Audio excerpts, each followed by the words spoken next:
Hello, students. Today we are going to see the Salt March, or we can say it as Danti March, and this is the third unit of History second lesson, that is nationalism in India. So you all know very well about Salt March, right? So here, what all the things is this Gandhi he sent 11 demands to the Viceroy Irvin, and he said that if the demands was not accepted by Irvin, he will go for a protest. And one major demand of that is abolition of salt tax. Okay, salt tax and that is a tax paid by both rich and poor people, because salt is a thing that is consumed by every person. And also second thing is the monopoly of salt production by the government. Only government was the only thing that was producing the salt, but he said that government should give permission for other people also to produce salt. And as Irwin, he didn't accepted it. The Congress, they initiated inaugurated civil disobedience movement by breaking the salt law. So as a beginning of that, Gandhiji along with his 78 volunteers or followers started the march from Gandhi's ashramam in Sabarmati to Danti. Right, okay, and 240 miles they went, and 24 days the march took place. And wherever they go, they Gandhi talked to those people about the freedom struggle and everything. On 6th April 1929, he reached Danti. Gandhi prepared salt by using salt water. By boiling the salt water, he produced salt, and he successfully broke the salt law and inaugurated the movement. Okay, and the government imposed heavy tax on salt, and moreover, the production was of the salt was the monopoly of the government. So the price of salt was very high at that time, and that is the reason Gandhi opposed salt law. Okay, and now we are going mainly to the main features of the civil disobedience movement. So here we come to see that Gandhi led the march on foot from Sabarmati to the Danti, and he broke the salt law at Danti and inaugurated the movement.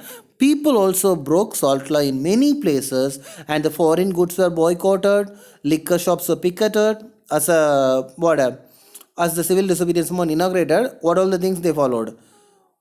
People broke out salt law, foreign goods were boycotted, liquor shops were picketed, government servants resigned the jobs, and the village officials also resigned the jobs mainly, and forest laws were broken in many areas, and people refused to pay taxes, and the leaders were mainly arrested by that time. And even the workers were also, they got angry, and they attacked government officers. And at one time, there again the violence came in a very great way, because of what instance Gandhi's follower, he was arrested, and he was killed, and that is the reason. And Gandhi called off the movement by 5th March 1931, again under Gandhi Irwin Pact. He thought of signing the pact with Irwin, and for that he agreed to attend the second roundtable conference. And what was the demand he was asking is, when the people went on with violent things, around 1 lakh of political people were arrested as political prisoners, and most of the women and children were beaten up, and many people were killed also. So the prisoners to be released, for that only Gandhi agreed the pact, and he went to the roundtable conference to London. And during that time, what these guys did is, he went to London, and he was asking for the demands, and it was rejected, and he got disappointed. And in duly at that during that time in India, Jawaharlal Nehru and the leaders who are supporting this freedom struggle, they were arrested.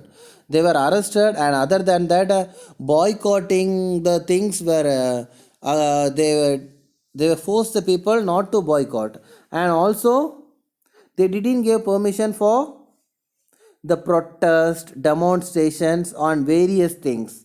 And also one main thing is, this Congress was also said to be or considered to be illegal by this British. So these all things happen, and the people, the political prisoners, were also not released, and that is the reason Gandhi got really disappointed. And what he thought is, after returning to India, by seeing all those things, again he started the disobedience movement. But now it didn't got that same momentum, because he started it and many people were in a hope that we will get the freedom. In that way only joined it, but without saying he what a boycott, withdrew it, right? He called off the movement. That's why. And here we have to come to know two main things. What are the differences between non-cooperation movement and civil disobedience movement? People refused to cooperate with the government during the non-cooperation movement. People broke the laws during the civil disobedience movement. Cooperating and disobedience is two different things. And Muslims participated in large number of non-cooperation movement, and Muslim participation was less in the civil disobedience movement. And no tax campaigns no tax campaign was not there in the non-cooperation movement, but it was in the civil disobedience movement. People refused to pay taxes in the civil disobedience movement. Okay. And now, who were all the social groups they participated in the civil disobedience movement? That only we are going to learn now. And first type of people is rich peasants. We know that Jats from Gujarat and Patidars. Okay. Yeah, Jats and Patidars are the major people, and they mainly joined this movement. And not only them, but also the rich community people. They gathered all the rich community people and they joined in it. And what was their only thought is, their thought was to reduce the revenue, because these people are the commercial producer of crops. Okay. And sometimes they will be having rise in prices and sometimes fall in prices, and that is the reason depression and fall in prices, they had affected them very badly, and they cannot able to pay the land revenue. So they demanded for reduction in land revenue, and they thought that if they join in the movement, their land revenue will get reduced. But because of the movement got violent, without informing, what happened, Gandhi called off the movement, and they also didn't got the reduction of land revenue. So when Gandhi again he started the movement, that time they were not ready to join it. They refused to participate in it. Okay. And when we are coming to the poor persons, for these people depression is the main thing, because these people are under these landlords. These people don't have their own lands. They will get the lands of these landlords for rent, and in that only they will be doing the farming. So for them also it was very difficult to pay the rent during this time of very less production, right? So what they thought is, they thought of if we join the movement, we no need to pay the rent to the landlords. That was their thought. And when they join, these landlords also at the first in the first when first time Gandhi called for this for disobedience movement, that time rich peasants also was there. So poor peasants, they thought that though we are here, the people will support rich persons only. In the same way only Congress people, they got the support from financial support from rich persons, so they supported these rich persons only. So when the poor persons, they started a campaign called no rent campaign, Congress people, they were not ready to support it, and that is the reason there was no good relationship maintained between the poor persons and the Congress people. Okay. And next we can see the business class people. Okay. And this business class people, normally what they were thinking is, these people will be normally doing the import and export business and money exchange business. In that way only they were doing mainly. So what they demanded actually is, they demanded protection against the import of foreign goods. If the foreign goods was not imported, their goods will automatically get more market, and they can sell it for a good price. And they wanted a rupee sterling exchange. If there is a proper exchange, means they can get money from other countries and they can easily exchange. So that would discourage the import. So they formed a Indian Industrial and Commercial Congress in 1920, and also they formed a Federation of Indian Chamber of Commerce and Industries. And through that they gave financial help to the movement and refused to sell the foreign goods. But one particular time I said, all the Indian people, they cannot able to buy the Indian goods, and that is the reason they again asked to purchase the foreign goods, and that is the reason the movement somewhat got collapsed, the business class people. And finally, industrial workers. And these workers, why they joined the movement means, these people were not given proper salary, they were not properly paid, they were paid in a very poor way. And the people, they were working in industries, no, they were not having a safe condition there, protective condition there. The condition of work were very miserable. When what will happen to them, they don't know. In that way only the condition was there. And that is the reason what they thought. Swaraj, according to them, Swaraj meant, if they were joining, if they are getting the freedom, they will be getting better wages, they will be getting good working conditions for them. And that is the reason what happened.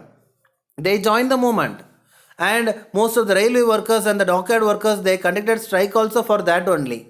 And workers in the mines, they wore Gandhi's cap, and they took part in the rallies to show that they are supporters of this movement. These all the things happens, okay. And here we come to know major things like who are the major people. I have already said you. Jats of Uttar Pradesh and Patidars of Gujarat, they were the active participants. And other than that, Indian merchants, industrialists who wanted protection against imports and foreign goods, and rupee sterling foreign exchange ratio that would discourage imports. They wanted to end colonial control. That was the major thing. Okay, colonial control means the British control over Indian economy. Okay, if they are not having control over Indian economy means automatically they can improve the economy. So they joined civil disobedience movement and gave financial assistance, and they refused to buy or sell the imported goods.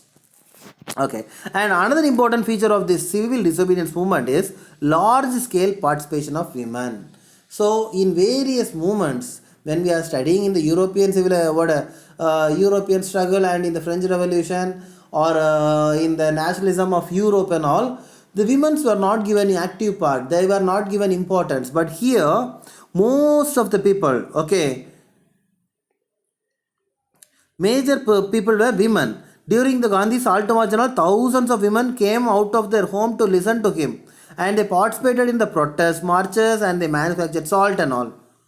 And not only that, these people, ladies and women, they were living in the house. They were the first people to picket the foreign cloth, and also the liquor shops, the people, the gents were going, right? So they supported Gandhi, and they picketed liquor shops also, and many went to jail because of undergoing this protest. Okay, many women. And other than that, there were many struggles, many strikes by railway workers in 1930, dock workers in 1932, and in 1930, thousands of workers in Chota Nagpur, tin mines and all, they wore Gandhi caps and participated in that. And in this way only, the movement got widespread. Okay.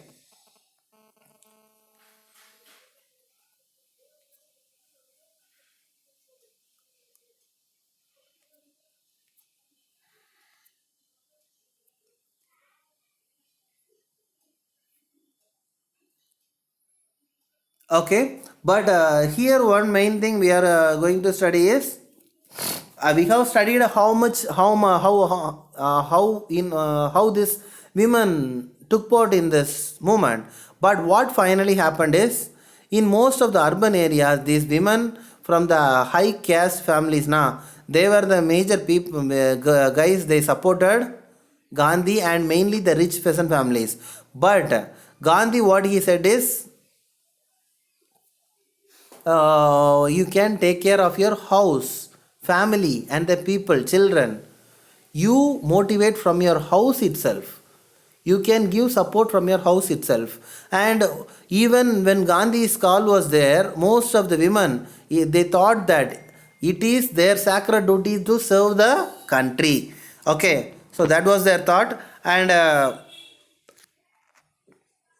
for a long time, Congress was reluctant to allow women. That is also one problem that we are having. We had at that in the beginning. Though Gandhi gave much importance to the women, Gandhi was convinced, and Gandhi said what? It is the duty of women to take care of home and hearth, to be good mother and good wives, as I said you before. And for a long time, Congress was reluctant to allow women to hold any position of authority within the organization, and it was keen that women is needed, but not active participation, but instead of that, symbolic presence is alone enough. In that way only, what Congress was thinking. Okay, ma'am.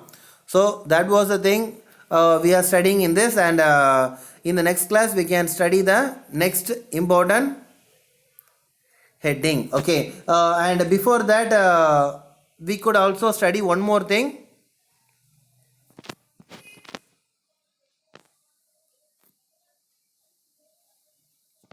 Yes, main limitations of the civil disobedience movement. So Dalits also, when we are coming after the women were not given importance in the Congress and many other thing, and they only expected the symbolic presence.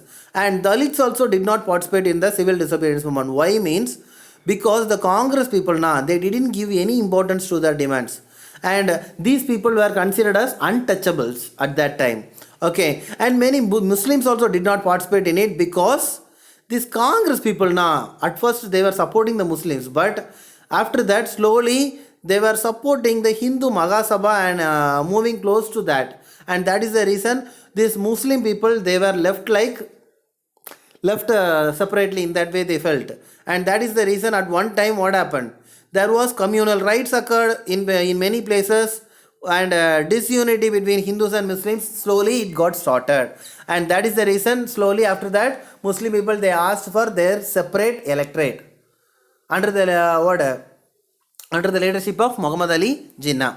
Okay, and industrial workers also slowly they're taking part in the movement got slowed. Okay, and what all the efforts that Gandhi made in order to uplift the life of Dalits, that's what we are studying mainly here. That is, Gandhi was against untouchability, and that is the reason he said that Swaraj will not be coming for 100 years. Even 100 years comes also, we will not get Swaraj if untouchability is not abolished.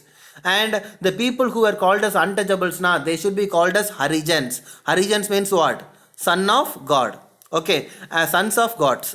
And then what he did is, he organized Satyagraha to temple entry. Temple entry mainly what?